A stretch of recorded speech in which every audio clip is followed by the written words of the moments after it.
Hello, my name is Ivonne Nevario, and today I will be talking to you about a disease called influenza. Influenza, or commonly known as the flu, is highly contagious and the most common reason for doctor office visits during the flu season. I believe my audience will be interested in this topic because I hope to spread awareness about the risk a simple flu can have and how it is possible to prevent it. During this speech, I plan to inform my audience about everything related to the influenza disease. Overall, in this speech, there will be three main topics. The first one is how the flu spreads and the risk, who stands at a higher risk for developing complications, and how it can be prevented. According to the CDC, the flu is a respiratory illness that can be spread mainly when people cough, sneeze, and or talk. This virus can be spread by the tiny drops made by these actions. This occurs very often. There are many risks that can develop with the flu virus. Some of these include ear and sinus infections, bacterial pneumonia, and possible worsening of other chronic medical conditions, according to the CDC. The influenza virus can develop in anyone in general, but there are certain groups in our population that stand at a higher risk from the flu. Although anyone can develop this virus, children ranked younger than 5 years old stand at a higher risk for developing flu-related complications, according to the CDC. The Centers for Disease Control and Prevention estimates that about 7,000 to 26,000 flu-related hospitalizations were among children 5 years old and younger since the year 2010. Another group in our population that stands at a higher risk for developing flu-related complications are people 65 years and older. This occurs because their immune defense tend to lose their strength with aging.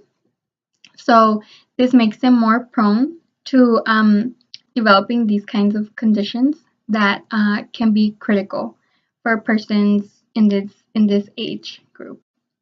In recent years, it has been estimated that between 71% and 85% flu-related deaths have been in people of age 65 and older, unfortunately.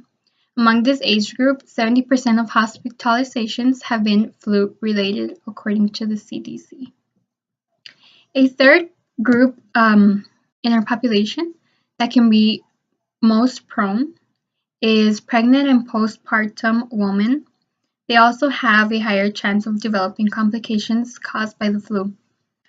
Some changes occur in the woman's lungs, heart, and immune system during pregnancy, which can place them in a risky situation if they develop or they get infected with the influenza disease. Not only do these problems pertain to the expecting and newly mothers, but complications can also occur in the developing baby, according to the CDC. The virus is highly contagious and there is no specific time or place to where you can get infected, but there are certain tasks that can be done to decrease the risk of being infected. Every year, the Centers for Disease Control and Prevention recommends for everyone to obtain the flu shot. There are two types of vaccines, inactivated influenza vaccine and the recombinant influenza vaccine. These vaccinations can keep anyone from getting sick.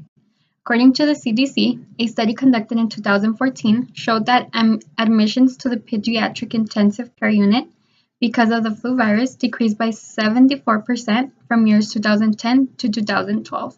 So in 2 years, the admissions for kids going to the hospital with the flu decreased more than half.